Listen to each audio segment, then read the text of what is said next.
Alix Chosson, analista senior de ESG, especialista en clima y medio ambiente en Candriam. Alix, muy buenas tardes. Good afternoon. Good afternoon. Very, very happy to be here. Thank you so much for attending us. There is a debate after COP26 between those who think that important steps have been taken, such as the intention to limit fossil fuel financing, and those who believe that what has been adopted is clearly insufficient. What are your main conclusions after the summit?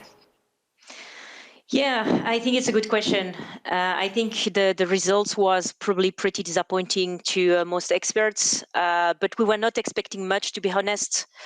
I think at the moment we could say the glass is half full. I think it's not even a quarter full. On the positive side, as you said, we've talked now about the phase down of fossil fuels, which has been the big elephant in the room for quite some time. So now it has been included as a common objective in the final statement. But you also have noticed that the final draft is talking about phasing down unabated coal and inefficient fossil fuels emission, which is not really phasing out, and it leaves a lot of room for interpretation. So yes, the 1.5 degree objective has been kept alive, but every year that passes without concrete action makes it even harder to achieve. So now the window is incredibly narrow, and we don't see really the political willingness to achieve it. So another good deal of talking this year. Now time has come to walk the talk. So we've seen some interesting commitments around methane emission, deforestation, clean technologies. So what we could call the ambition gap has been reduced, but the implementation gap, meaning setting in place actions to achieve climate objectives, this is still very much the same. So that's a little bit what we were kind of hoping for.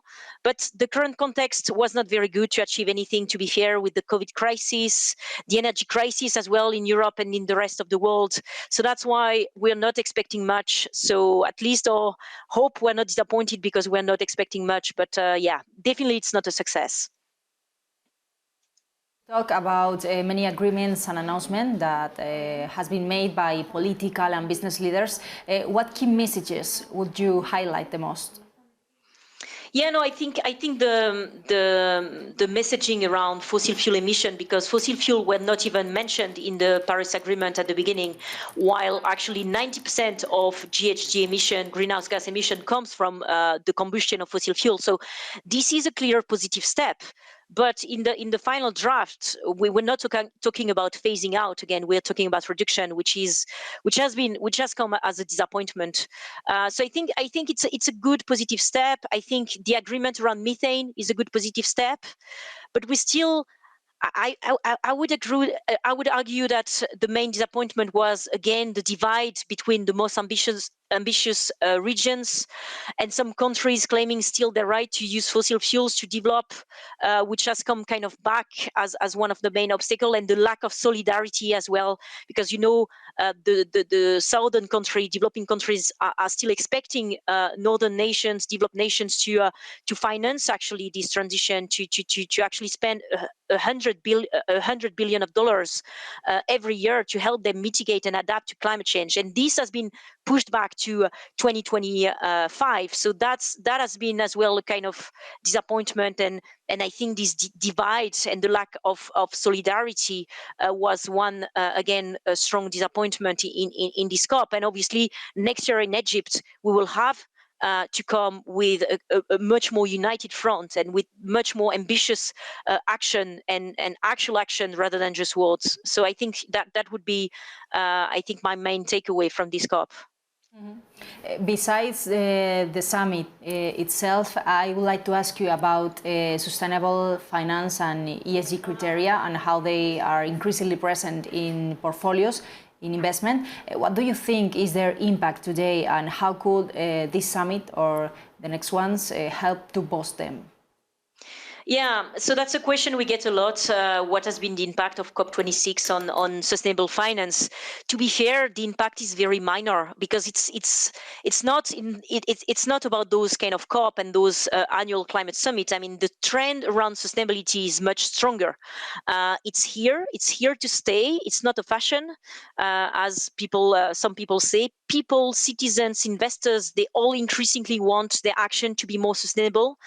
And it's the same for companies. They want to show that they can be part of the solution and not an obstacle to the ecological transition. So the action and the actual regulation needed to make this transition happen, actually, all this was set before the COP26 summit. So in Europe, you've seen this new objective of reducing emission by 55% by 2030, which will be supported by a Fit for 55 plan with actual sector objectives. So if you take, for example, the sale of ICE, of thermal engine vehicles, which should be banned by 2035. So those are the real action that are actually driving this transition and that are actually driving investment decisions. So this is a kind of plan that was taken before the COP26, and that has a real impact. But for the rest, I think the trend is very much here to stay. You've seen, like me, all the net zero commitment coming as well from states, from companies. So everybody commits now to this long-term ambition.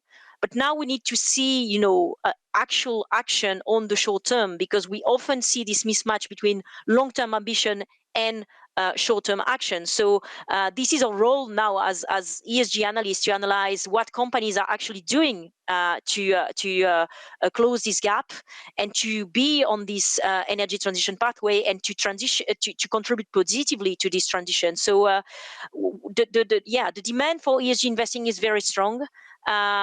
It's underlined by very structural factors, and it's here to stay. And now, if I can say that in this way, our role as analyst and as responsible investor is to kind of it's no longer to identify if there is some greenwashing, because there is no longer greenwashing. Everybody wants to be part of the solution. Nobody is lying. We all want to be part of the solution. Now it's about green wishing. So it's about thinking that by taking small steps, we will get to the nice results that we want, net zero energy transition. So actually now, as analysts, our role is more to look at what companies are doing in the short term, and if it's enough, and most of the time it's not enough. And as investors, we need to take those changes as well, because, climate action, it requires drastic changes.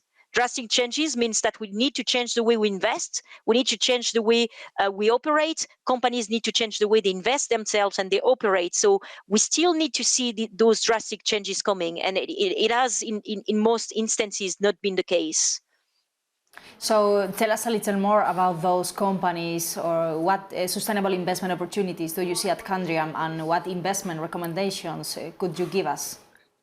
Yeah. So I won't give you investment recommendation per se, but what I can tell you is that, especially looking at the energy transition, most of the technologies that we need for this energy transition, they already do exist, and many of them are already market competitive. Just take renewables, for example. If you look at a levelized cost of energy basis, so if you take into account both OPEX and CAPEX, renewables are already more profitable than fossil fuel energies in many parts of the world. And if you take energy efficiency as well, which has to be a very strong part of the solution if we want to transition, energy efficient solution, operational investments into energy efficiency already yields very good internal rate of return, and especially in the current context with energy prices that are up to the roof. So we are seeing very, very strong trends, regulation, and then very, very strong ESG opportunities related to the energy transition. And it's not the success or the failure of COP26 that will change that, because these changes underway. It needs to accelerate, and what we are seeing in the future is acceleration and even more regulation rather than slowing down. So I think, ESG investment is a very good space to be in. We see very strong opportunities, and we hope it will continue to perform very well. Alix Chosson, thank you so much for attending us. Good afternoon. Thank you. Thank you.